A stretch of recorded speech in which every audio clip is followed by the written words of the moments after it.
Welcome to Women Finding Clarity, the podcast that ignites your inner power and guides you on a journey to uncover the boundless potential of the universe. I'm Pascal Cook Fernandez, your podcast host, business mentor, resident Reiki master, and abundantly aligned, heart-centered friend. Join me every Thursday at 7 p.m. Eastern Time as we embark on a transformative adventure where we align our energies, elevate our businesses, and thrive in every aspect of life. If you're an entrepreneur seeking lasting success and are ready to call in abundance like never before, you're in the right place. Remember, the universe is abundant and success is your birthright. Let's align, elevate, and thrive together, one conversation at a time. Hello, and welcome to Women Finding Clarity. I'm your host, Pascal Cook Fernandez. This evening's guest has us talking about the joy and peace that comes from the way you connect, interact, and dwell within your spaces. And so that got me thinking about this time of year being all about joy and peace. As we're finishing one holiday here in the US, we're jumping right into so many more celebrations in the upcoming month. And for my family, we celebrate Christmas. And if I had to choose words to perfectly describe Christmas, joy and peace are right at the top of the list. For the rest of our time together now, I'd like to draw your attention to exactly those two words. Start out by asking yourself how you can bring more joy and more peace into your daily life. Don't feel like you have to change everything. And in fact, by focusing on tiny changes one at a time, you set yourself up for more success. So, what is one tiny shift, addition, or subtraction you can make in your life to bring more joy and more peace to your days? And now think about those same shifts, but in terms of your business. What is one shift, addition, or subtraction you can make in your business to bring more joy and peace into your days? The goal is to love your life and your business, but that doesn't just happen automatically.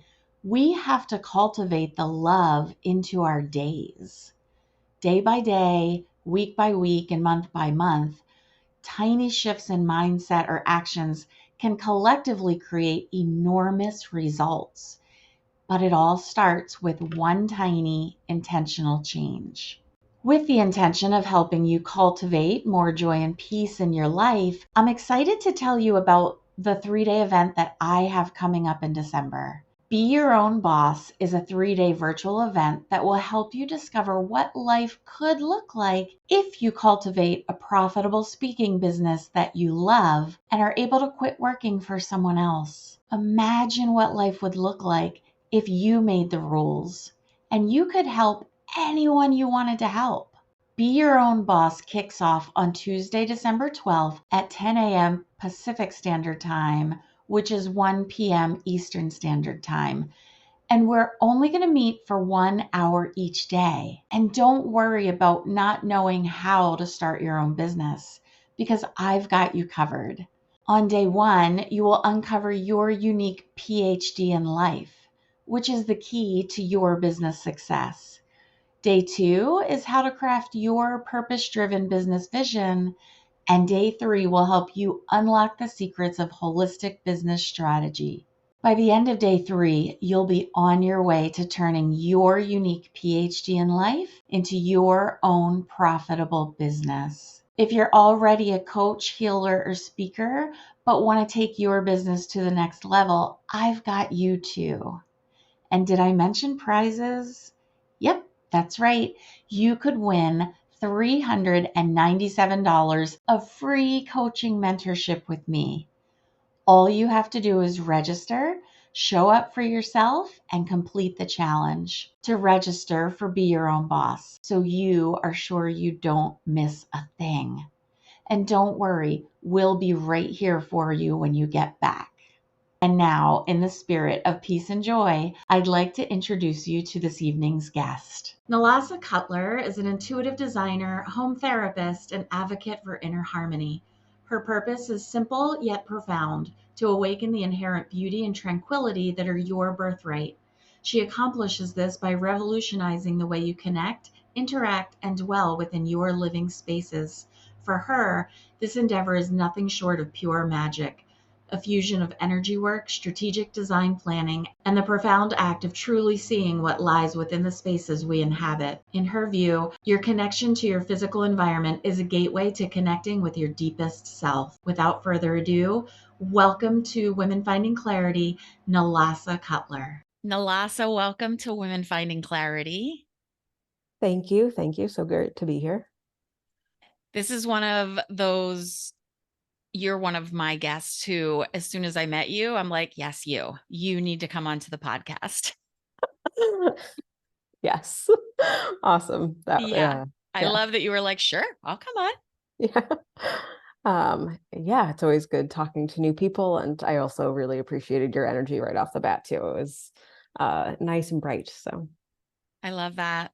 So I want to just jump right in because you're so interesting. And just the fact that you're joining us today from Scotland, to me, is just like, oh, I'm just going to look at you talk because you're in Scotland and that's so amazing.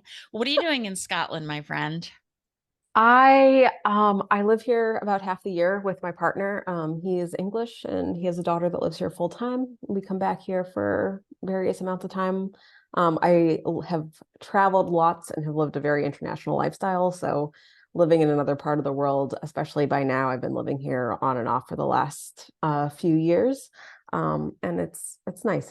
Currently right now where I live, I can see Arthur's Seat, which is the main nature hill in the center of Edinburgh. And yeah, so it's nice being around nature, being around different experiences. And I love the mix of so many different cultures. So it's great to be able to experience little bits of everything. It just feels magical. Do you think you ever start to take it for granted, or when you're in Scotland, you're like, my life is pretty darn amazing? I mean, I think that's a funny question. Because I Let feel me like ask your partner. I mean, everywhere has different energy. I think actually, and partly what I do, and I'm actually in the process of writing a book right now about my travels from a little over a decade ago. And so I'm reliving so many different ways of how we travel and what we experience. And um, I think it's really important to find the magic of any place we are. And I think in what I do with homes and how I work, it's like, how do you bring that magic anywhere? Like, life, normal things, stuff happens, like you end up, not going out or appreciating things by just getting used to stuff, as opposed to, you know, when you walk down the road, like, are you noticing the sunset? Are you noticing the leaves changing? Are you noticing these small nuances or things that make you feel alive? And I think partly why we travel is because it does heighten all of these senses. That heightens our ability to take in something new, or our body is used to kind of blocking out certain things when we're in the same 5 streets every day. And when we go somewhere else, it turns on our receptors, it turns on our feelers, and then you get that special magic that naturally can happen anywhere. It's so true. As you're talking, I'm thinking, yeah, nose blind, vision blind. We do become vision blind to all of it because we're just going through the motions of our day. Yeah, and I mean, I think it's a you don't have to, what's there when it's almost like default. Like our body likes to not put more attention, and like naturally, like you mentioned smell, like we will stop smelling something, even if it's a bad smell, because it ends up being like, that's not necessary for our survival anymore, and we'll just block it out. So often you can't smell the scent of your own home versus you go somewhere else and it's very if it's different, if it's something else, like you can smell it really, really strongly. And I think it's the same way of you can choose, you can make the conscious choice to be like, how do I enter the space fresh? Often, actually, when I enter people's homes and part of me coming in there or just seeing it, it's like, oh my gosh, like I haven't seen my home in this way, Yeah. like in maybe forever or so long, because you do get just like, oh, right, that's just where the door is, that's just where this is, that's just how things are, as opposed to realizing how mutable the space can be. Yeah. And so as you're starting to talk about that, it's a great leading into who you are and what you do. Your business is Ascension Aesthetics, and you're so much more than just a declutterer or a designer. You bring in all the senses, right? So let's talk a little bit about what you do. Yeah. So I really, so one of my main premises is, you have an energy field and the space we live in is an extension of that energy field. So I really work with an individual in expanding how they connect, interact, and live in their space. And that can look like decluttering, that can look like design, it can look like a lot of things that are often uh, a tool or a structural component to you actually feeling at home, at peace, at secure, and having a good relationship with both yourself and ultimately with the world we live in. Um, I think it goes beyond really the four walls of your home or your room or the plot of your land. It's like what brings you alive in the world and what you've experienced and where you've traveled, like what invigorates those senses, and how do you make that a staple in your immediate environment. And there's an aspect of taking ownership as well. So I think with design, with um, just even thinking about the state of the world and environmentalism and all these different things, we often, what is it? Like we just don't feel like we have ownership or domain over where we are. And we, want to care about the space or this or that.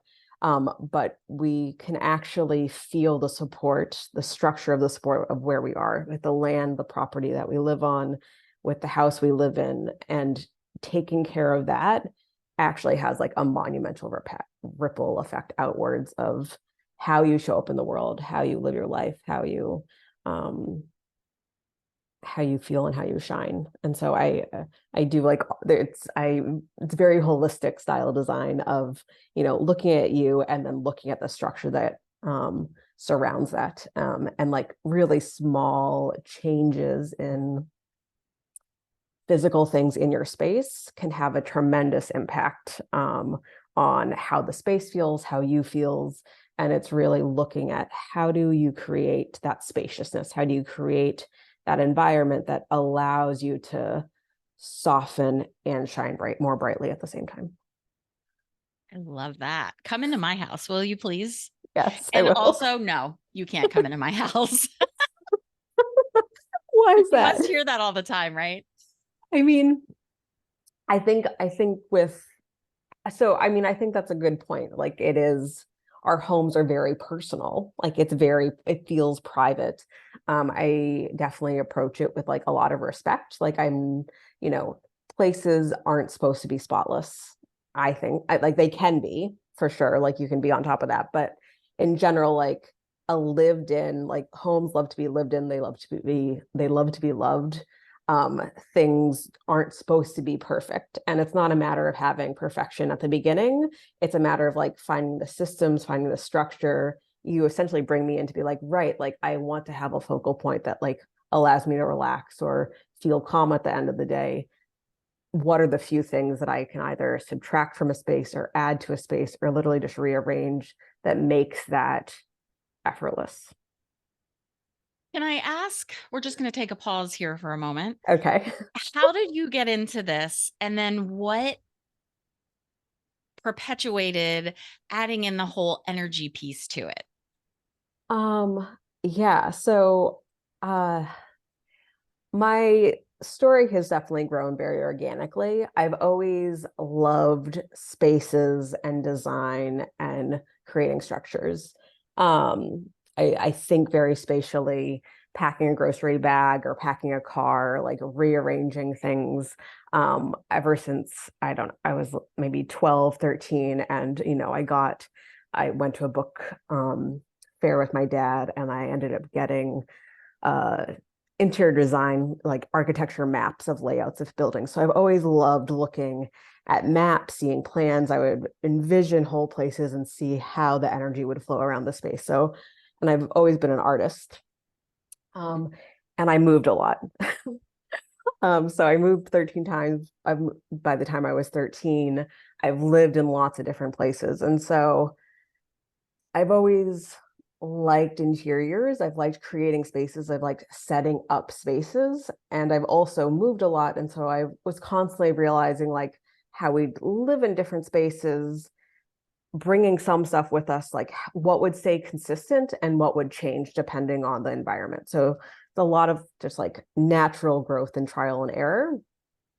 And um, and I always liked interiors. I started reading Feng Shui when I was a teenager, about Feng Shui when I was a teenager. And I think a lot of those things just like naturally it just naturally made sense to me. I've um like I incorporate Feng Shui principles into my work for sure.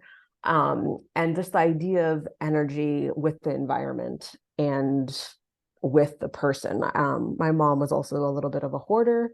And so I really had this idea of the psychology behind spaces and denseness of energy and us. And she was also very creative. She was a sewer. So, every single item like had a use or could be used for something, or there was going to be some project with that. So I've had a lot of experience with just thinking about spaces, objects, possessions, and our emotional, mental way that we both like hold on to things and also allowing them to go. And what changes happen in the midst of that. I've had a spiritual upbringing, both between like travel. I was that kid that was 8 years old at like a sacred geometry slideshow. So Um, cool. and so all of this information is just like naturally gathered into my being, my essence, I guess. And I went to study interior design actually at school, um, and I've just always liked that, but felt like there was an aspect missing, like the really strong human component of like it's not just like moving something. Like if we have emotional blockages, there's you know there's a thing in Chinese philosophy that says if you want to change your life, move 27 items in your house. And it's like it is a permeable nature, the whole idea of like as above so below, as within so without. And so yeah, I've really just like it's so innate in how I think of space. Like I start reading about feng shui and something, and it's just kind of like, of course, like there's just all of these basic tools of thinking about energy and space and ultimately like how we are in our psyche and our mind, and really thinking about the symbolism. Like so much goes back to intention and symbolism of how do you rearrange things. But I think in my work specifically, it's we get stuck, we don't realize the snags of our energy or the things that are in our psyche that we're communicating, and literally having conversations about every day within our environment, whether that's a gift from like a friend, or item that you got from your mother that you don't really like but kind of feel guilty about keeping, or there's just all of these things that we're constantly kind of the same with, like we won't notice a smell or we won't notice different things in our environment just because of habit. It ends up becoming just like wallpaper in our background of our mind. And partly it's like, how do you just make those things conscious, and then what is the ripple effect of those changes, from just brightening your space? Like what are you actually wanting to focus on, and how your environment can sometimes hold you back from going there, sometimes it's simply a matter of organizational structure, having systems that work, and sometimes it's more deep, like in psychosocial, um, like mental or emotional blocks that are also in our space. And so it's clearing all those different layers and in a bunch of different ways. Yeah. It's so deep. Your work is so deep. And, just as a person on the outside looking in, and I think about, oh, I'll have someone come in and help me with my space, I wouldn't necessarily think about how deep it really goes into the energy and your consciousness. And it really resonates. What you do resonates with me just because I'm so, I don't know, just enveloped in energy in my business and my life and all Yeah. the things. And so I think that's why when I met you, I was immediately drawn to you and like, yes, you have to come and talk. Um, I agree. I think what's in our space absolutely affects our mental and emotional well being for sure.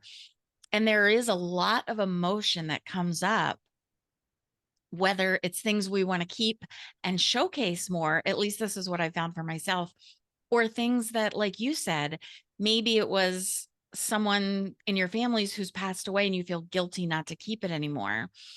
And there does have to be some work around that, right? Some consciousness around, okay, but if you're not displaying it or displaying it with full authenticity, I guess, and love for the piece, are you really doing justice to their memory anyway, right?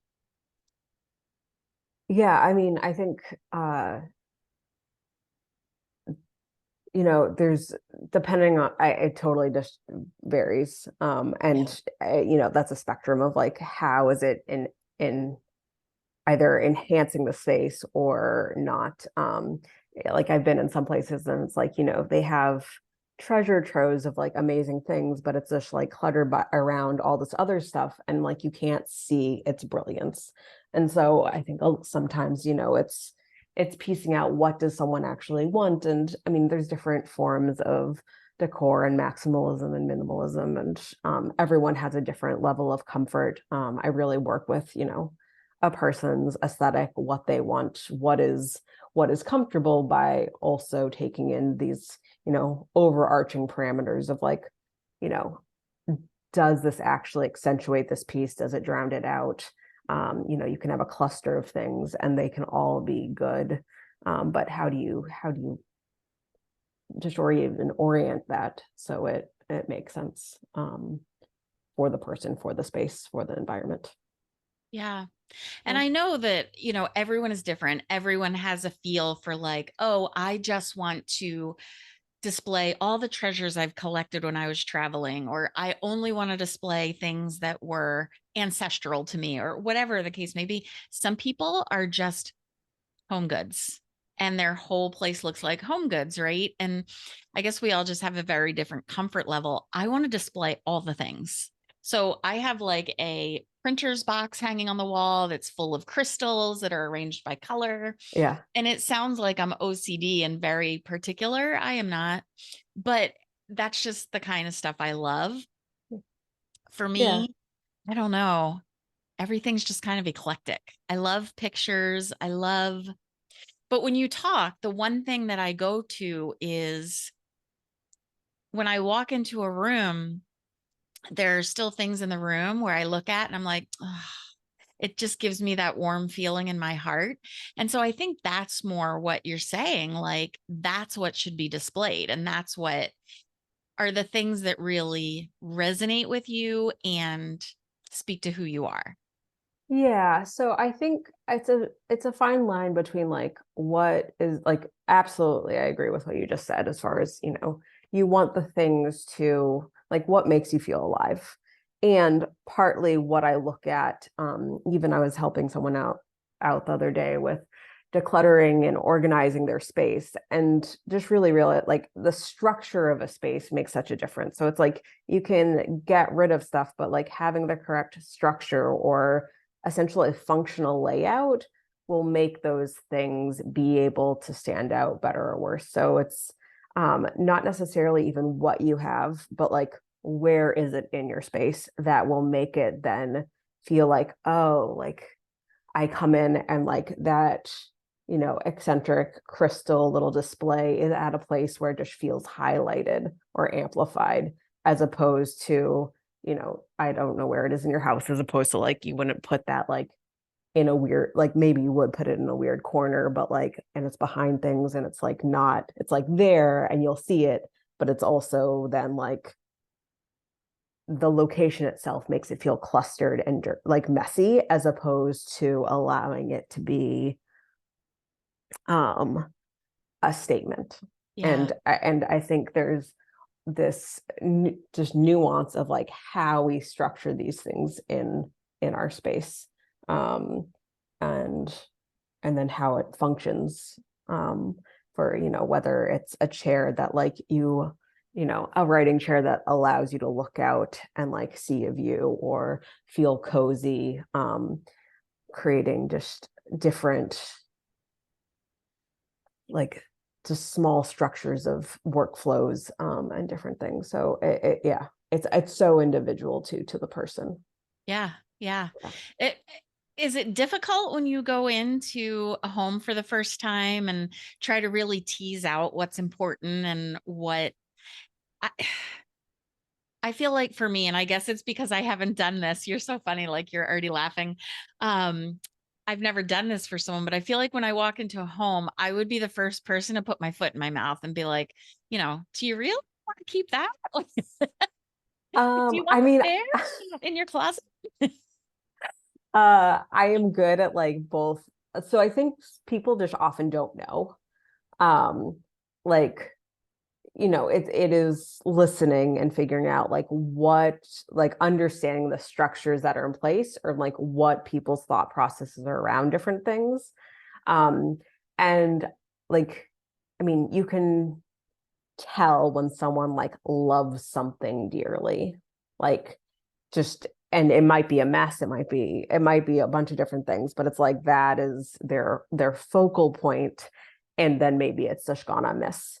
But I mean, often I'll like go into places and like it's just like mega downloads usually of like this can be that way, that can be that way. Like I go into places and mostly I just see the potential of like what is alive in people, like what can kind of just like what is sometimes old in the sense that it's like stale or doesn't need to be there, and then like what are the areas that can be like really made to brighten, whether that's like literally just like moving the couch 90 degrees, or just there's like all these little things that like I go in, I'm just like I just want this space to just be reorganized this way.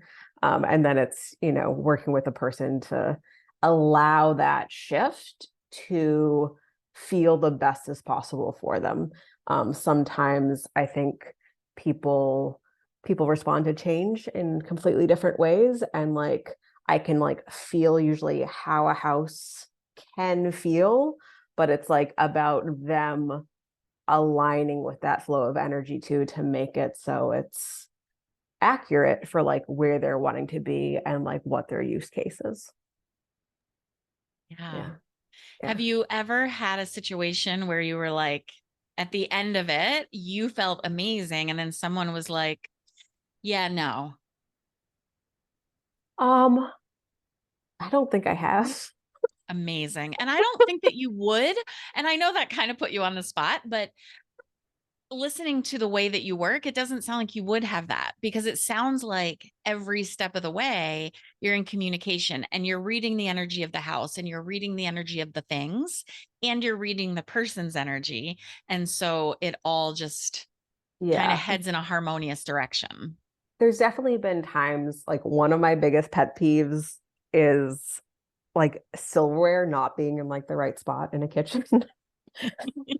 It's like you want it to be in this drawer, like this is the drawer that it makes sense. And sometimes it's just like not there. And it's just like the intuitive flow of things. Like I was in one kitchen and it was when I was in Portugal, and the silverware, it was a big kitchen, like they had multiple drawers that it could have been in, but the silverware was in the drawer that was directly below the cooktop.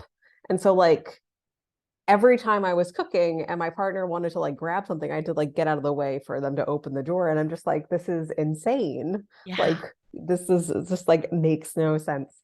Um, and I wasn't in a position to move this person's stuff, but I did mention it to her, and she was just kind of like, I assumed she's just like used to mostly cooking alone, like her husband's not there, and so then it just like is the space that makes sense for her. Where I'm like, if you're in any space other than a one-person house, this makes no sense. But I had another situation where I ended up, it was a group household that I was helping with.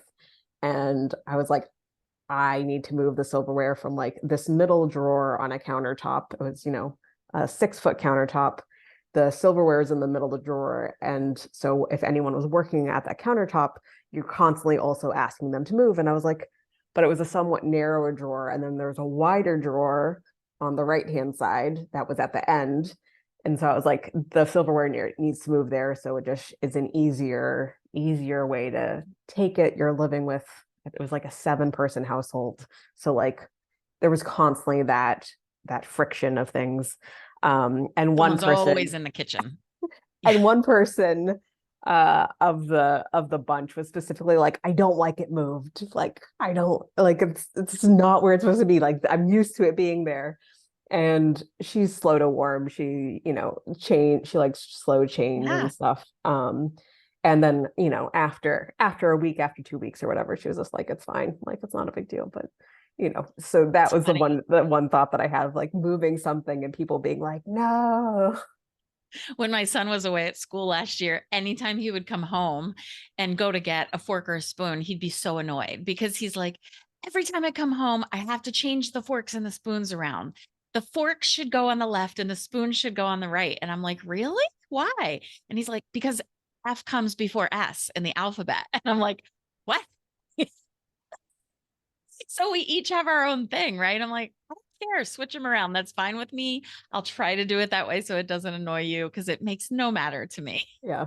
Yeah. And so everyone has like little things. And I definitely like, there's ways that I think it should be, and I will sometimes say that. And if that's not in the ballpark for the person, it's like ultimately it's your home.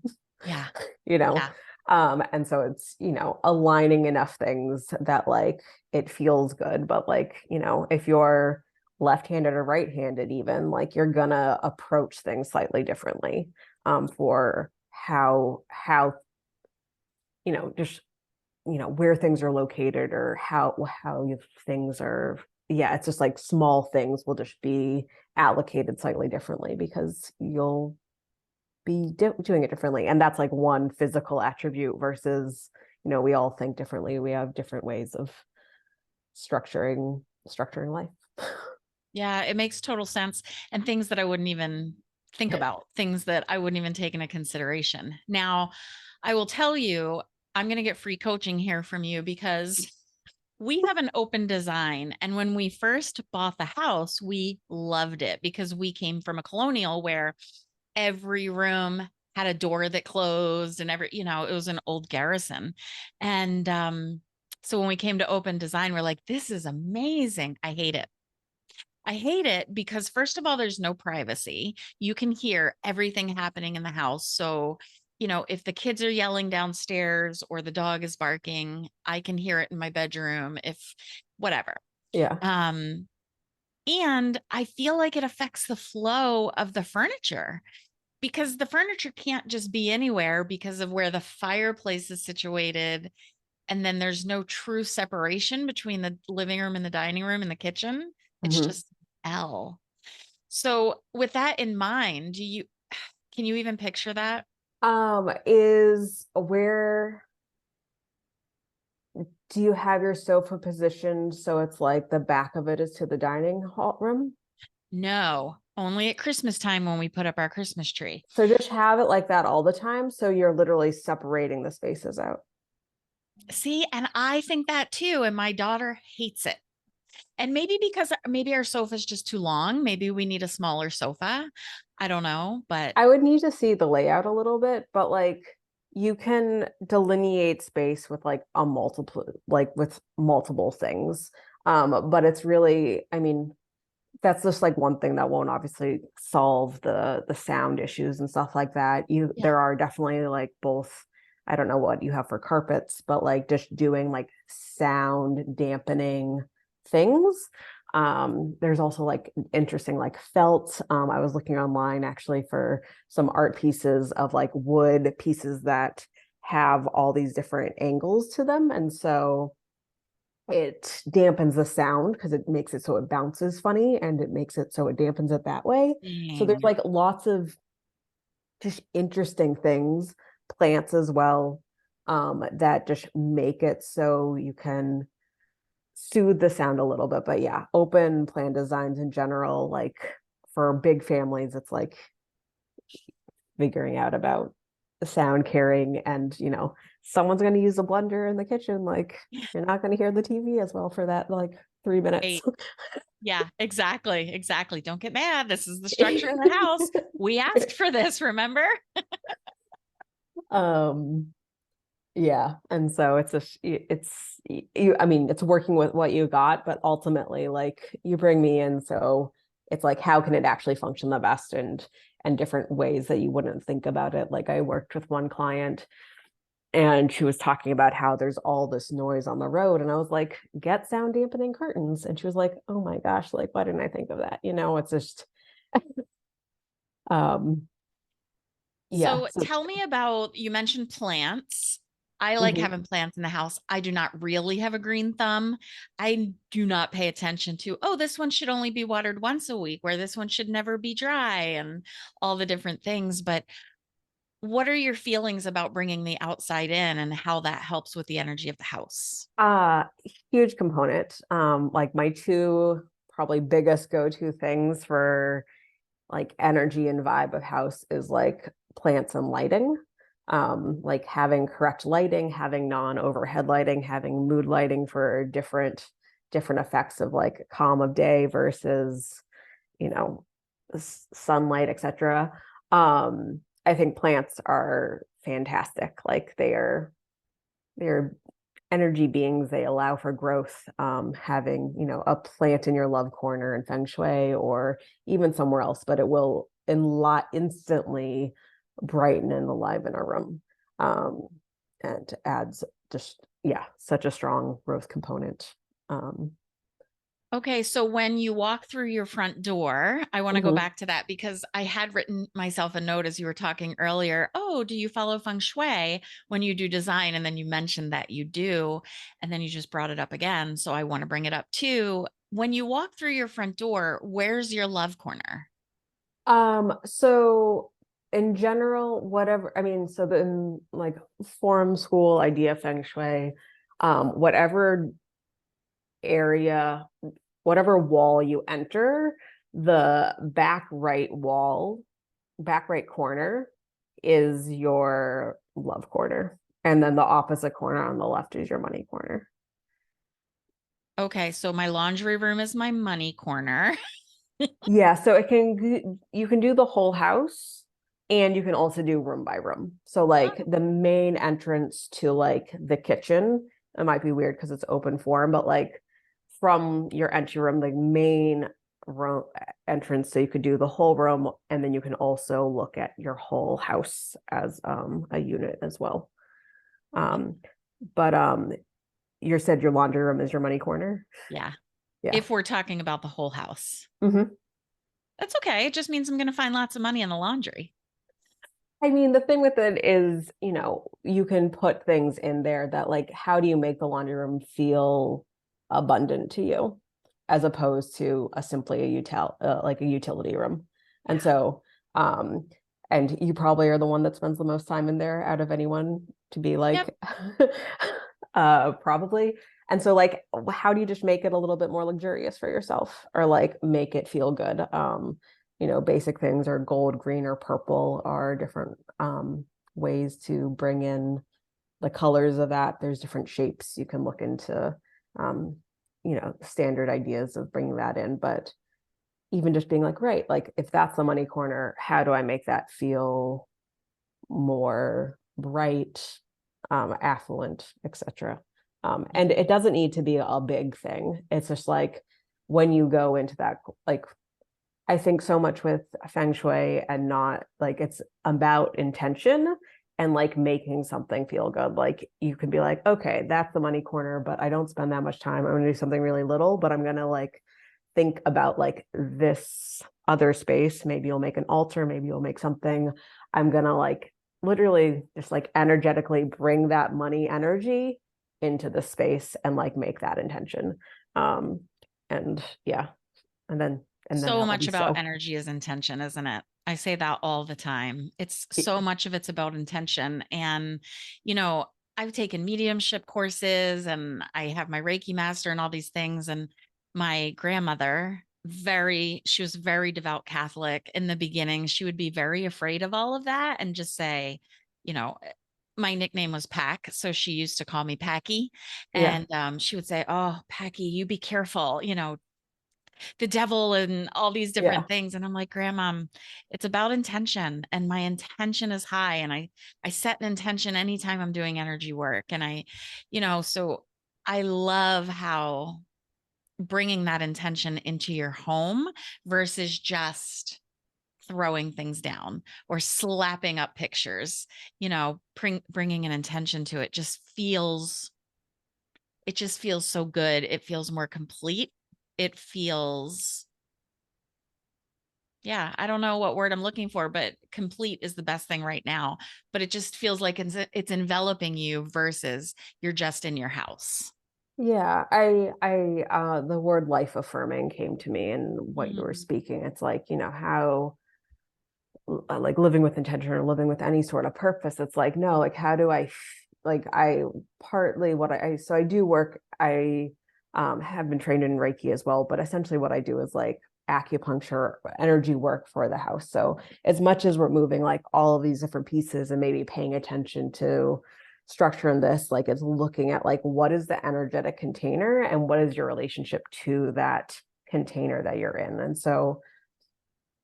And I do look at I do dowsing as well. So sometimes I'll look at geopathic stress or just other lines or frequencies that could be disharmonious with your house and adjusting those. And so it's like a very full picture of like how do you feel your best in the environment that you're in? And that looks like, full spectrum. I'd say cleanliness and decluttering is on like the very beginning end of what people look at. Design is obviously standard, but looking at like the full energy spectrum of like how how are we being in our space? Yeah. Mm.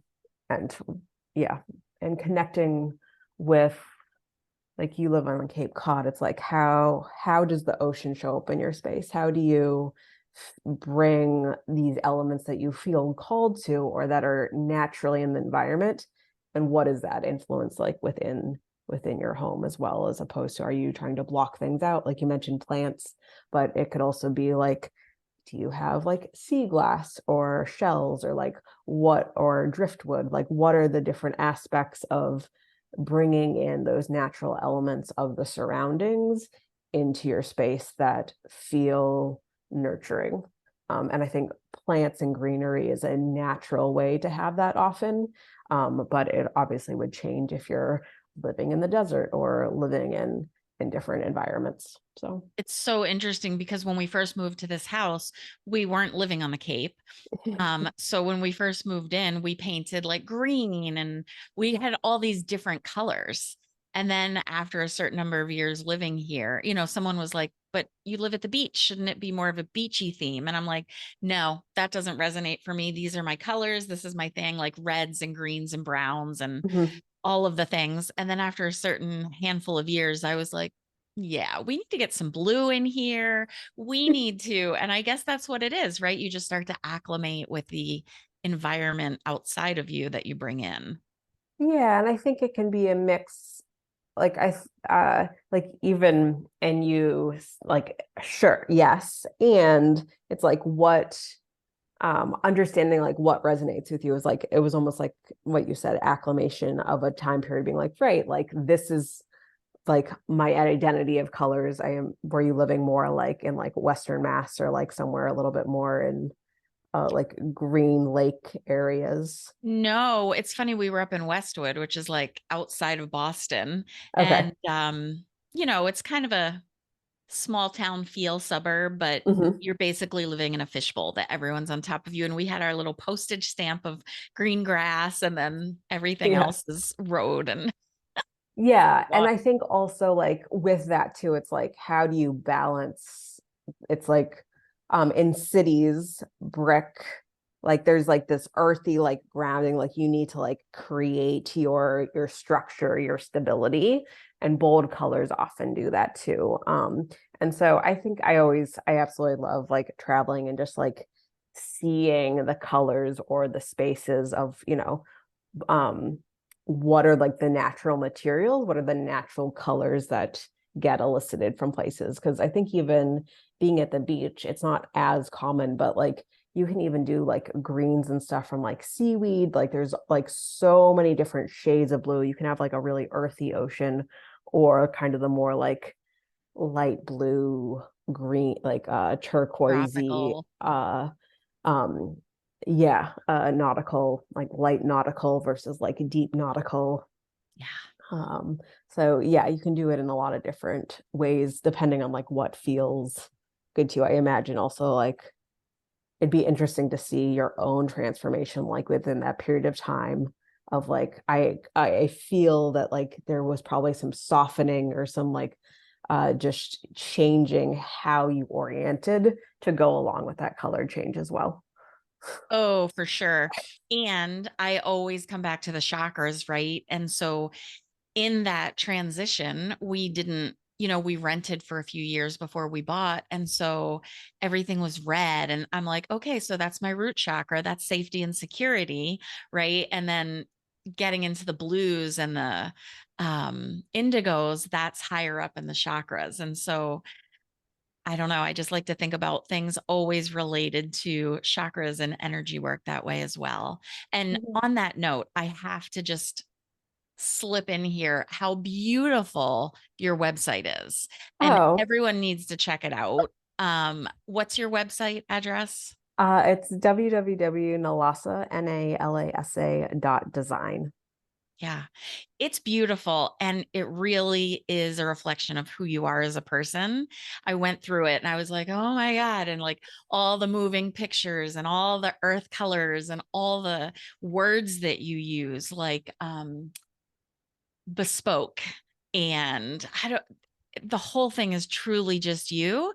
And I think it's a really great example of how you make a space authentically the person.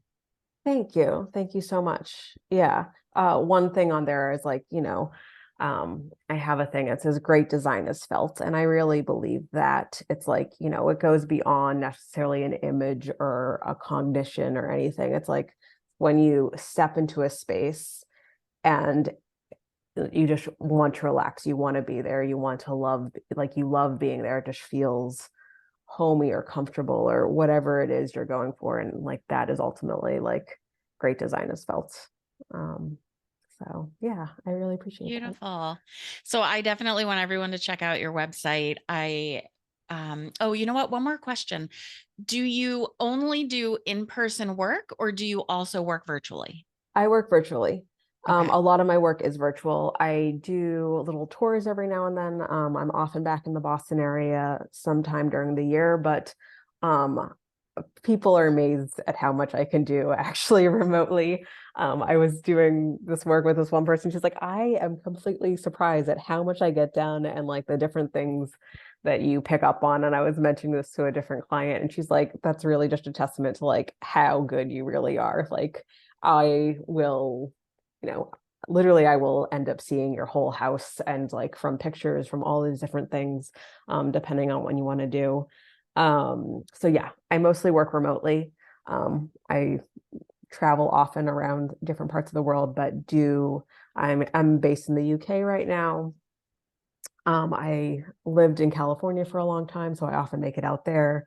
I visited my one of my really good clients in Texas. After working with her for about 5 months over the year, I finally ended up visiting her in Texas and seeing this house that I built in like AutoCAD in the flesh of like all of these decisions that I've helped her make with the design and flow So of the house. cool. And I was like, this is so cool. And yeah, it's going to be an absolute stunning place. I'll end up showing it off at some point. Um, but yeah, it's so much is done remotely. And really it is a matter of like your your viewpoint, your connection with your land. I offer I actually have a special offer for the holidays. I do a home and soul refresh session, which is really kind of the psychological aspects of how you are connected with your space and what areas you want to work on, followed by an energetic transmission that really works on the energy levels and really connecting you with your house. And so I'm offering that. It's normally $277, but I'm offering that with 3 hours of additional design coaching, either decluttering, we can use it however you want, follow-up, and that's going to be $400. And you're welcome to give this for yourself as a present. I also offer gift certificates if anyone wants to get this for someone that they know who just moved or is thinking about moving, or has been living in their place for a long time. And it's just like, I'm not really sure what to do with this place. How do I make Yeah. it more my own? How do I, you know, make it shine for me? So yeah. I love that. And I've got the link to that in show notes. So everybody can just click on it and learn more about it and sign up for that. I love that you offer gift certificates, such a great gift for someone. And, Yeah. another thing that I'm really thinking about that could be so valuable to people is, after a loved one passes away, and I mean, thank the Lord, I haven't lost my husband, but I'm just thinking, after a loved one passes away and after a certain period of time, you might want to make that space different just so you don't feel like you're always living in that sorrow. Yeah. I find breakups, deaths of either a close one or a parent having to deal with their stuff. There's so many different transitionary places. Sometimes even like once the kids leave the house and you're like, I've got this place for myself, like how do I then put my mark on it when I don't have to think about all these other people? Um, yeah, it's a really great, I feel like people, they go to therapy and stuff, but our houses really hold so much of our thing. And it's not just moving things around, it's also like, where are you wanting to go in your life and figuring out what are the steps to make it there, and actually really rooting that into the structure of where you're living, whether that's, you know, you have to downsize, upsize, move. Yeah, I find I just love this so much. And really bringing people alive through their space and seeing how much support people can get from where they live, as well as confidence, clarity, and ultimately growth. Because we are just women finding clarity. You're Um, amazing. I absolutely want to have you back again. I have already been picturing like, oh, I'm going to have to schedule you again in the new year and we'll talk about all about feng shui and breaking it down for people. And so you're going to be a regular. okay. I This can come was to your place sometime and we can do like a little video show and I can rearrange it and we can do that too when I'm back in the Boston area. okay. I'm not going to say no to that. You're amazing. Thank you so much for being here. Thank you for offering, what you're offering to the listeners. And you really are doing your part to raise the vibration of the collective because when we feel better, we're vibrating at a higher frequency. Absolutely. 100%. And thank you so much for having me. It's an absolute pleasure. And thank you everyone for listening and spending this time with us. How much did you love Nalasa, and how much do you want to have her come and look at your space in person or virtually and tell you what to move around and, what colors to use and where you should be highlighting. I want to have her in my house tomorrow. I need today to clean up and organize. You can take advantage of Nalasa's offer by clicking on the link in show notes. Remember, the universe is abundant and success is your birthright. Let's align, elevate, and thrive together, one conversation at a time. Good night. Thank you for being in our Women Finding Clarity community. If you're enjoying this podcast, please consider leaving us a 5-star rating and review on your favorite listening platform and share it with someone you know so they can find clarity from the conversation as well. Remember, the universe is abundant and success is your birthright. Let's align, elevate, and thrive together, one conversation at a time. See you next week.